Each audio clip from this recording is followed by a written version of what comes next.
What is going on YouTube? It's me, Mark Robertson, back in today.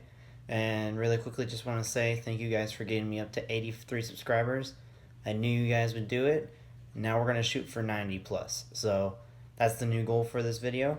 And the like goal is 20 plus. So at least 20 or more, which I know you guys can all do pretty easily.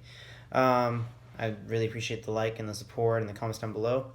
But we are going to just get right into it. And today I'm going to be doing my 3 winners and 3 losers of the 2017 NBA draft. And so, yeah, let's get into it. I'm going to be going from like third to first. So the third biggest winner of the draft, I'm going to have to say, is Philadelphia. They got multiple picks. They had like 4 to 5 second rounders, which was crazy. So they have a lot of stockpile assets to use. And then obviously they got Markelle Fultz. It was pretty interesting the fact that they did give up 2 first rounders for it. That's completely, if they really wanted to, they decided to go for it. Lucky on them, they got to get the #1 point guard. I still believe that he'll probably be a shooting guard in the league once he hits. Once he hits the league, he'll probably be a shooting guard. They'll run him more in a lineup that consists of T.J. McConnell, Fultz, Ben Simmons. Ben Simmons will be the playmaker. Obviously, T.J. McConnell can score a little bit, and Fultz can be Fultz can be the main scorer. And then they have Dario Saric can take over that position. Sarge can take over that position, and then Embiid can take over the 5 spot. So they got a really big. It was really cool to see that the Celtics it's really cool that Philly got to take them.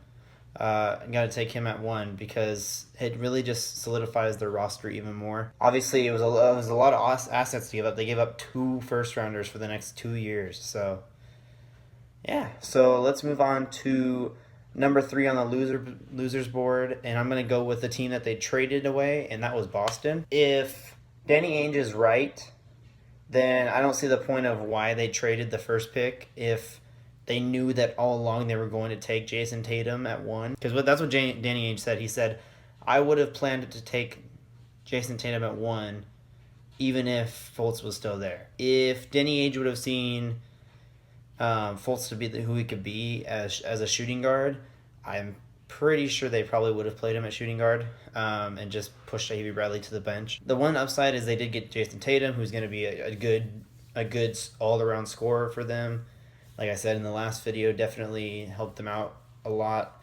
They also get like Jabari Bird and Kadem Allen and Semi from SMU. So a lot of really good high players. And one thing is, like, they now have these 2 future draft picks that Philly gave to them for the first pick, but the fact that they're already a top 4 seeded team in the East, I don't see the point of trying to stockpile picks right now, because like I knew that there was rumors that they were in serious talks with the Pacers for getting Paul George. Like I said in the last video, he's not going to extend his contract. He's going to LA. We all know he's going to LA. So there's that. So yeah, let's move on to number 2 winner for the draft, and that is the Minnesota Timberwolves. They were able to not only get Jimmy Butler, but also got the 16th pick out of it, so they still able to keep a pick that was 2 out of the lottery, and still got a pretty solid big man in Justin Patton. Thank you to Nick in the description for my last video for helping me remember who that was. Appreciate it. And yeah, they are going to be probably a 5 seed. Probably 5 or higher. You have, I don't even care who they get at point guard. Like, they could have Derrick Rose or they could have Ricky Rubio. Either one of them are not there to be their main players. And then 2 is going to play, Jimmy's probably going to play 2, Wiggins will play 3, Deng will play 4 or 5, and Towns will play 4 or 5. So, And if Patton gets good enough, he could play 4 or 5. So there's that. Simple as that. They were able to take a pick away from the Bulls, even though the Bulls really did not need to give up to it. But we're going to get to that right now. My second loser, the second highest loser for the draft was the Bulls, not in the sense of that they lost the trade, but in the sense of the fact that they gave up an opportunity to have a good athletic big man in the game in Justin Patton. They really did not need to give up they didn't need to give up a pick for how talented Jimmy Butler is. There's no, like, basically the T-Wolves not swindled, but like was able to get lucky and got the Bulls to give them their pick. There was no point. And obviously now the team's going to be a rebuilding team. Dwayne Wade re-opted in like a day before they traded Jimmy Butler, which is crazy because that's your best player on the team now because Jimmy Butler's gone. So that's your best player on the team, and you're going to, like, I guess in hindsight, Wade could have waited to re-sign until afterwards, but things happen.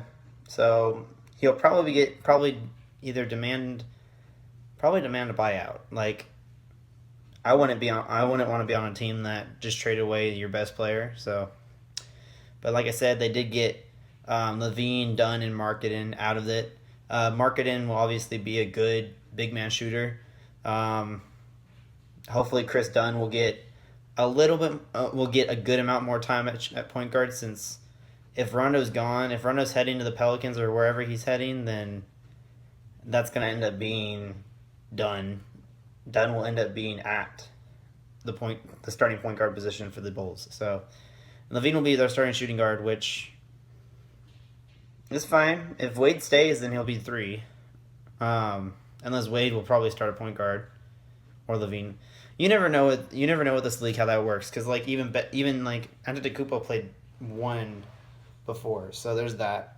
All right, moving on to the number 1 winner in this draft, and even though it could be a little bit biased, I'm gonna say the Kings. I'm gonna say the Kings definitely won this draft. Like I said before, they had a good draft. They had a lot of good drafts. There's been multiple reports of people that have said that the Kings are a dysfunctional franchise have said that this was their turnaround. This is their draft. And there's been people who have also said the fact that this is our second straight good draft. Like, last draft, the Kings turned 2 picks. They turned 2 picks into 5.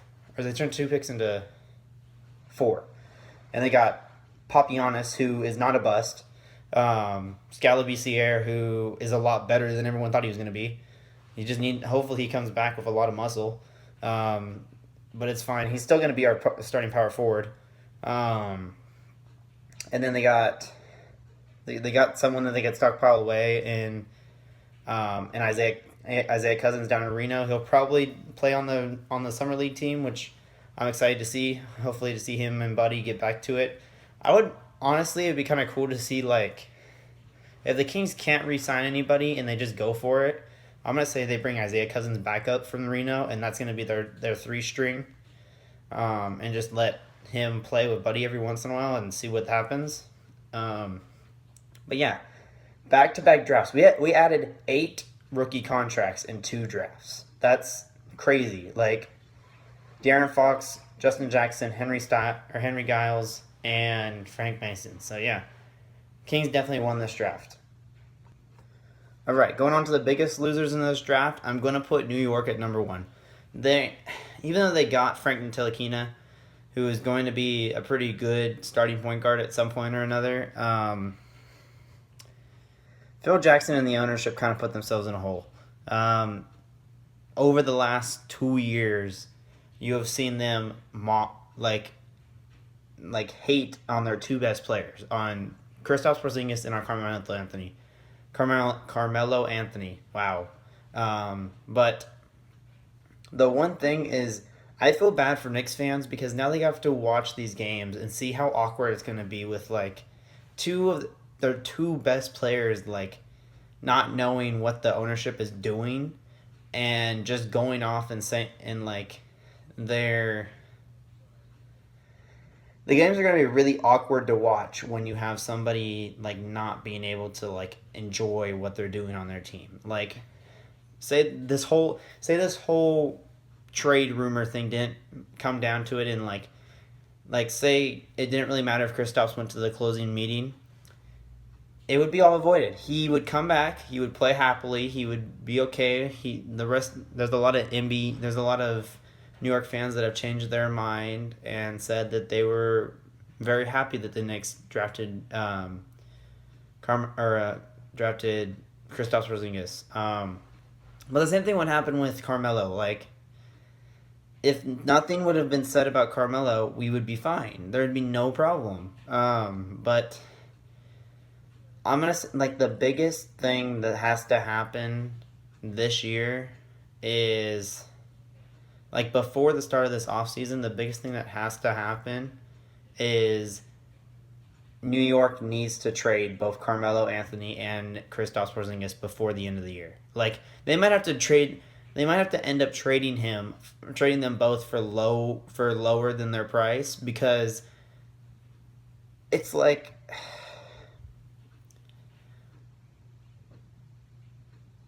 I don't know, like the way that it went down, the way that the DeMarcus trade went down, I feel like was a lot less weird to talk about than the way this is going down, in the sense of it's not like the Kings organization put DeMarcus down before it happened.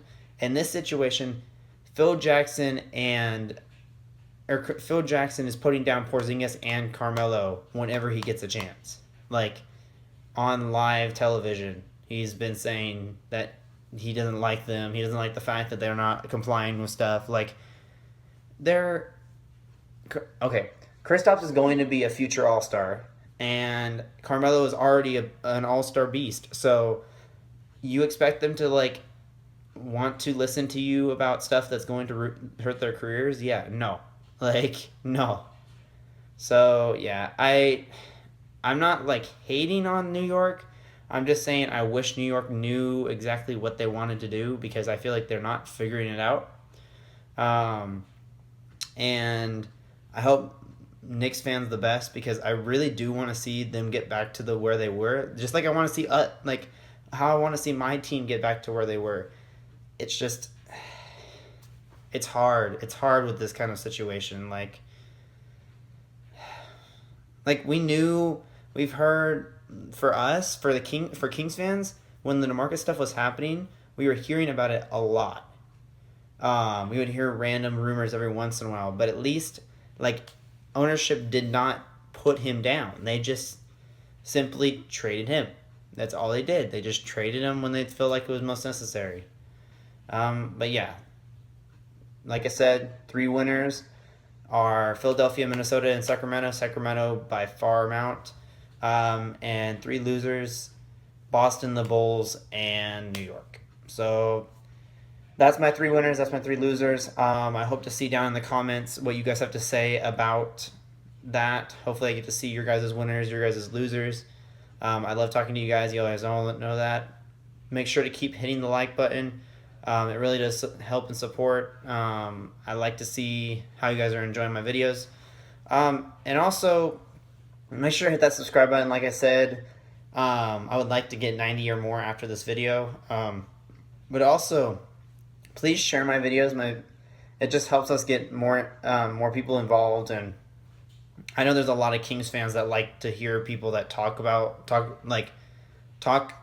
a lot about the team, because there's not a lot of open media people that talk about the team, unlike like there's Cowbell Kingdom, there's Sacktown Royalty, there's Sack Throne, there's everybody inside the city. Like there's not a lot of like individuals like myself who like to talk about the Kings, and I love to talk about the Kings. So make sure you keep sharing, keep hitting the subscribe button. Make sure to hit the notification bell so you can see my content when it comes out.